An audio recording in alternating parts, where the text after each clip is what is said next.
Today, we explore what happens when ambition and wealth collide with Everest's deadly environment. From falling through collapsing cornices and mismanaged oxygen systems, to being buried in avalanches or swept off exposed ridges, these climbers made choices that proved instantly fatal. It was May 18, 2014, on Everest's northeast ridge above Camp 3 at 26,200 feet, where a narrow, icy spine dropped steeply on both sides, with winds whipping snow across the route and visibility reduced to a few dozen feet. The ridge was exposed and unforgiving, leaving no room for error. Leander Kellerman, 52, from Portland, Oregon, had reached this point after 2 years of preparation and a previous failed attempt.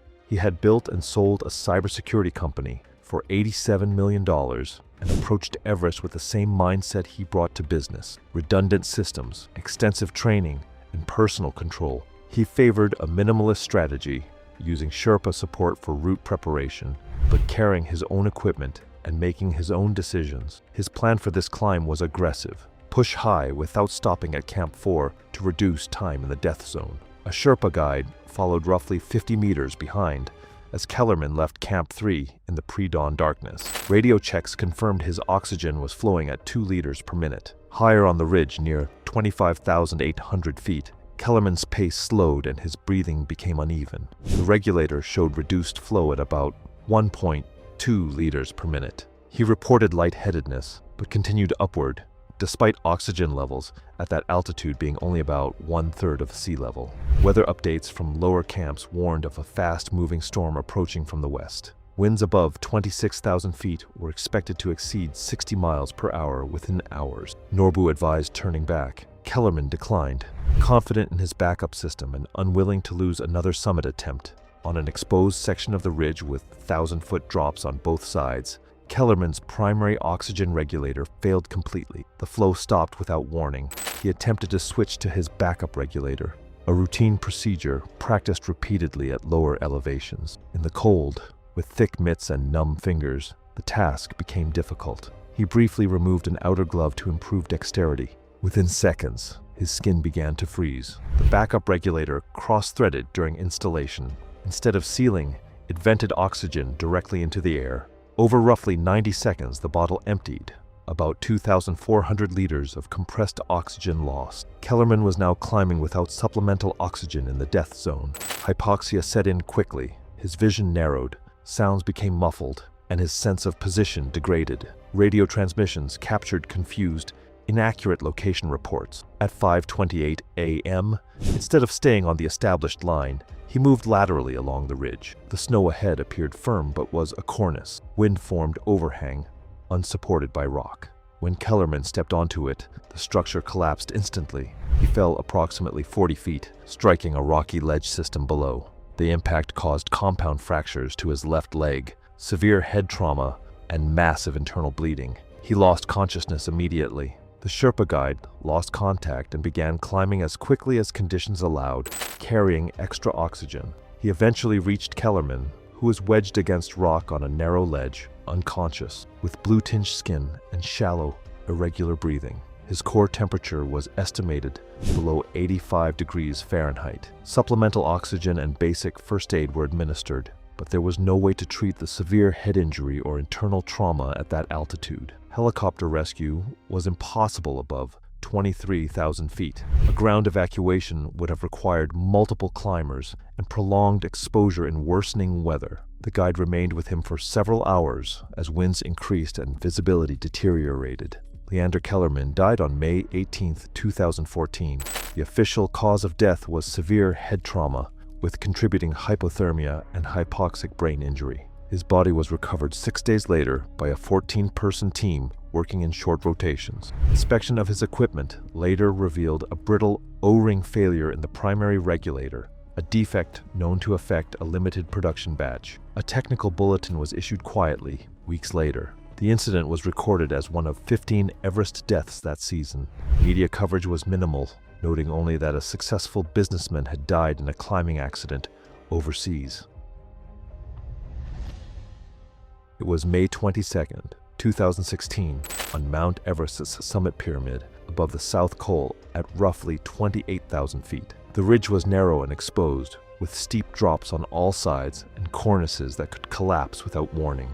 Blowing snow reduced visibility to a few feet, and gusts swept across the ice and rock, making every step precarious. Enola Vasquez, 44, was the founder of a $156 million medical device company. She had spent 4 years systematically building high-altitude climbing experience, completing 6 of the 7 summits to prepare for Everest. Known for meticulous planning and calculated risk-taking, she applied the same precision to mountaineering that had made her business successful.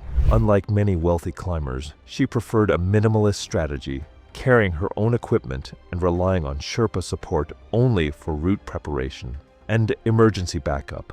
Her approach to Everest was deliberate. She chose the tail end of the spring climbing season, when summit crowds would be smaller, but weather conditions were slightly less predictable. Her plan emphasized self-reliance, careful pacing, and strict adherence to oxygen and hydration schedules, reflecting the same methodical mindset that had guided her business decisions. Every element of the climb, from acclimatization to route selection, had been calculated to reduce risk while maximizing her chance of a successful summit. Her summit push followed the standard late-night timeline to reach the peak by late morning. The ascent proceeded normally. She passed the balcony at 27,600 feet with a steady pace and clear radio contact. She reached the summit, spending roughly 15 minutes completing summit rituals and taking photographs before beginning her descent.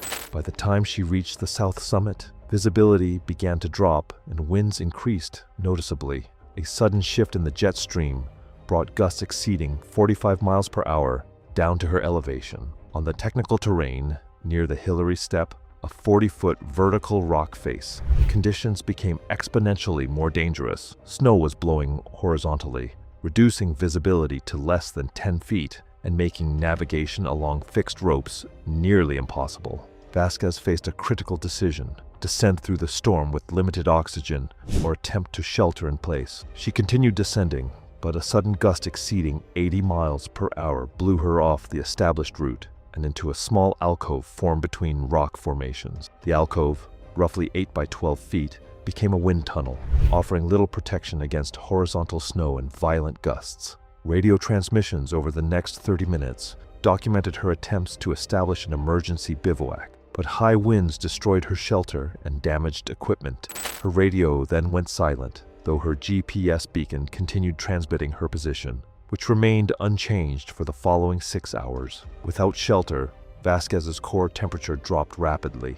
At extreme altitude, severe hypothermia sets in quickly, shivering stops, motor skills fail, and confusion prevents further survival action. Her final hours were spent stationary, incapacitated by hypothermia and high-altitude pulmonary edema. Rescue was delayed by extreme weather. Helicopters cannot operate at this elevation in winds exceeding 70 miles per hour, and ground teams cannot navigate zero-visibility conditions safely. Search teams reached her location on May 24th when conditions improved. Using her GPS beacon, they found her body in a seated position against the rock wall, partially buried by snow. Equipment scattered around the alcove confirmed the storm's severity. The official cause of death was severe hypothermia, with contributing high-altitude pulmonary edema and prolonged exposure to extreme conditions. Toxicology and equipment checks showed no failure or impairment, confirming that environmental factors alone had made survival impossible. News coverage focused largely on her business accomplishments, noting only that she had died in a climbing accident. Within the mountaineering community, her death was classified as a weather-related fatality, one of the most common causes of death on Everest. Even meticulous planning and extensive experience could not overcome the violent storm that struck that day. It was April 29, 2015, and the Khumbu icefall on Mount Everest stretched from base camp to Camp 1, a shifting maze of crevasses, seracs, and unstable ice towers. Aluminum ladders bridged deep gaps, and thin snow and ice created hidden hazards. Every step demanded careful crampon placement, as even minor slips could be fatal. Dr. James Thornfield, 48, was a former emergency medicine physician turned pharmaceutical entrepreneur, founder of a $312 million company specializing in emergency medications. He had spent years managing life or death situations and developing drugs for trauma patients, but his climbing experience was limited to Denali and Aconcagua. Despite this, he approached Everest methodically, hiring experienced Sherpas, investing in premium gear, and following a conservative acclimatization schedule, though time away from his company had compressed his timeline. Thornfield began his ascent through the icefall in pre-dawn light, following standard protocols set by the icefall doctors, who maintain ladders and mark the route. His guide maintained a position behind him, ready to intervene if necessary. Conditions were favorable: clear skies, light winds, and excellent visibility. Thornfield moved steadily, carefully testing each step and crampon placement. Radio checks confirmed his pace matched the planned timeline. As he approached a narrow technical section, a slow-moving group of climbers blocked the standard route. Rather than wait, Thornfield opted for a slight detour around the congestion. This decision moved him about 30 feet off the established path onto unmarked terrain. Subtle signs of instability, faint fissures, sagging snow, and uneven surfaces hinted at potential hazards, but were difficult to detect without extensive icefall experience. He advanced cautiously, probing the snow with his ice axe and shifting his weight deliberately from crampon to crampon. Beneath the surface, repeated thermal cycles had hollowed the ice and snow, leaving critical support structures fragile and deceptive. As he approached a snow bridge spanning a wide crevasse, he paused to tighten straps on his pack and adjust his harness, unaware that subtle cracks had begun to propagate across the surface. Silent warnings, easily missed in the monotony of the icefall. The snow bridge failed without warning under the combined weight of his body and equipment. He plummeted roughly 147 feet into the yawning crevasse. During the descent, he struck protruding ice ledges twice, suffering catastrophic spinal compression fractures, severe head trauma,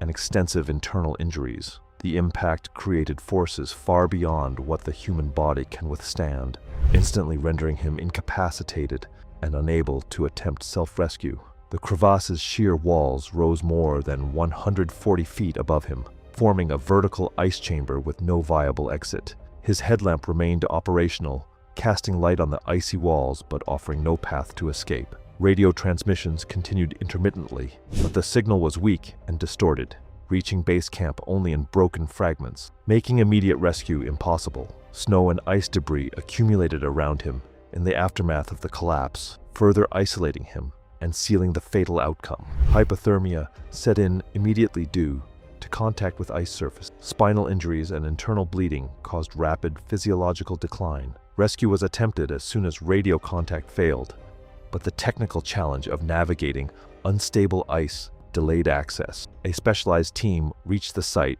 nearly 3 hours later, confirming that Thornfield had already succumbed to the combination of trauma and cold. Body recovery took additional hours due to the extreme terrain. Coroner analysis determined the cause of death as massive internal trauma, with severe hypothermia and acute mountain sickness as contributing factors. Equipment was found fully functional.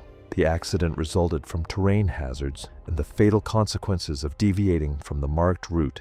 Media coverage focused on Thornfield's achievements in emergency medicine and pharmaceuticals rather than mountaineering. The climbing community classified the incident as a terrain hazard fatality, emphasizing the Khumbu icefall's unpredictable nature. The irony of a man who had spent his career saving trauma victims dying from trauma himself underscored the mountain's impartial danger.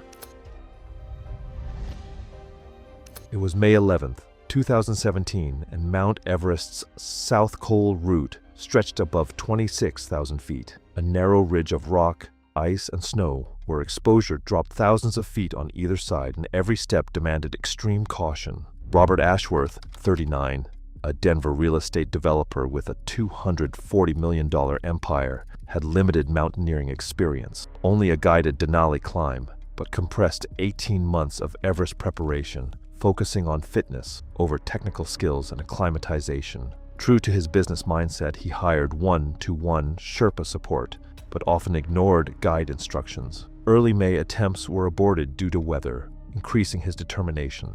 On departing Camp 4, he showed early signs of high-altitude cerebral edema, headache, nausea, and irritability, prompting his guide, Tenzin Norgay, to advise additional acclimatization. Despite repeated warnings and remote medical consultation confirming the risk of serious altitude sickness, Ashworth insisted on continuing. He severed rope connections, effectively abandoning all safety measures provided by the guide. At extreme altitude, this decision eliminated the primary advantage of guided climbing. Oxygen levels had dropped to around 30% of sea level concentration, and the brain's cognitive functions were already compromised. Judgment deteriorates rapidly in these conditions, and personality changes are common, an effect that Ashworth would soon experience fully. By the time the team approached the summit pyramid, Ashworth's symptoms worsened. Confusion and aggressive behavior became apparent, and radio communications revealed increasingly irrational responses. Instead of descending along the established South Col route toward Camp 4, he deviated toward the north face, a direction that led into extremely technical, unprotected terrain. Attempts to correct his course through radio guidance failed. Ashworth insisted he was following the correct path, despite clear evidence that he was disoriented. Moments later, Ashworth began an uncontrolled descent. He tumbled approximately 600 vertical feet down a steep slope composed of mixed rock and ice. Multiple impacts against rock outcrops caused massive trauma to his head, chest, and extremities. As he continued tumbling, Ashworth collided with unstable snow and ice formations, triggering small avalanches that carried him further down the slope and dislodged additional debris. Each impact worsened his injuries and made the terrain even more treacherous for any potential rescuers. The steep incline and hidden ice patches left him no opportunity to regain footing, while falling rocks and shards of ice added to the chaos, turning a single misstep into a rapidly escalating, unsurvivable accident. The fall ended on a cliff formation where violent impact halted further descent, but the injuries were instantly fatal. Immediate rescue was impossible. Helicopters could not operate safely at that altitude, and ground teams required days to reach the site, navigating complex technical terrain while weather conditions fluctuated. Recovery operations confirmed that death had been instantaneous, caused primarily by blunt force trauma with contributing internal injuries. Coroner analysis also noted the presence of severe high-altitude cerebral edema, confirming that impaired judgment from altitude sickness had directly contributed to the fatal navigation error. Equipment functioned normally, and Ashworth's navigation choices, while fatal, were consistent with decisions made by climbers with similar levels of experience facing congestion and fatigue on extreme routes. Within the mountaineering community, Ashworth's death was classified as a preventable altitude sickness fatality. It illustrates the lethal consequences of summit fever, a psychological condition where the desire to reach the peak overrides rational decision-making. His competitive drive, determination to succeed, and refusal to retreat, traits that had made him a highly successful business executive, became precisely the characteristics that proved deadly in the death zone. The irony of Ashworth's death was that he fell just 50 feet below Everest's summit, where physiological stress peaks and judgment fails. Even with resources, guidance, and preparation, climbers can succumb to extreme altitude. His case now serves as a cautionary tale, showing how traits that drive business success can become deadly vulnerabilities on the world's highest peak.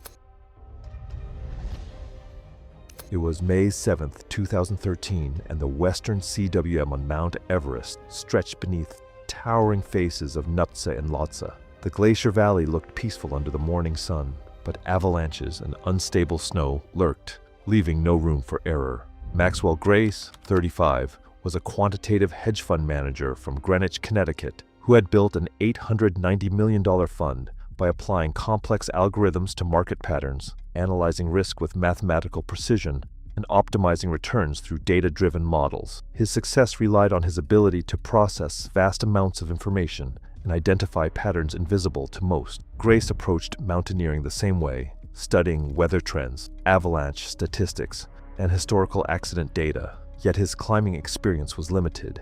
Prior expeditions to Mount Rainier, Mount Whitney, and Kilimanjaro had provided minimal exposure to technical Himalayan terrain. For Everest, he relied on minimal Sherpa support, confident his analytical methods would allow him to navigate the western CWM safely. Grace began his ascent of the western CWM in the morning, departing with sufficient daylight to traverse the glacier valley. Weather briefings at base camp had warned of elevated avalanche risk, due to recent snowfall and warming temperatures. Despite these warnings, Grace calculated the probability of an avalanche as acceptably low based on historical data. By mid-morning, Grace was making his way across a broad section of the western Siduiwim, the glacier valley funneling climbers beneath the towering, snow-laden faces of Nuptse and Lhotse. The slopes above him were heavily loaded with winter snow, shaped by persistent winds into slabs of densely packed, cohesive layers. Unbeknownst to him, thermal expansion and gravitational stress had created critical weaknesses in one of these slabs high above the valley floor.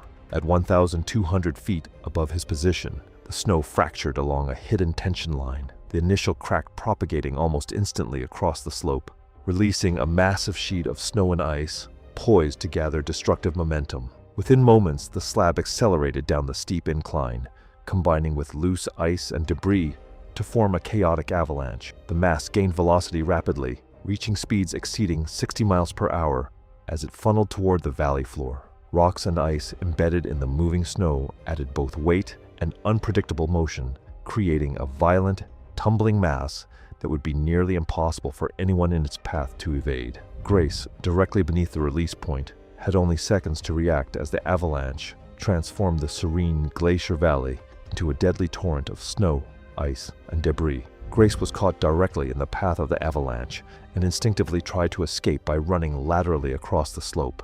The tumbling mass of snow collided with him repeatedly, triggering small secondary slides that dislodged rocks and ice from above. Each collision increased the velocity of the debris and compounded the instability of the slope.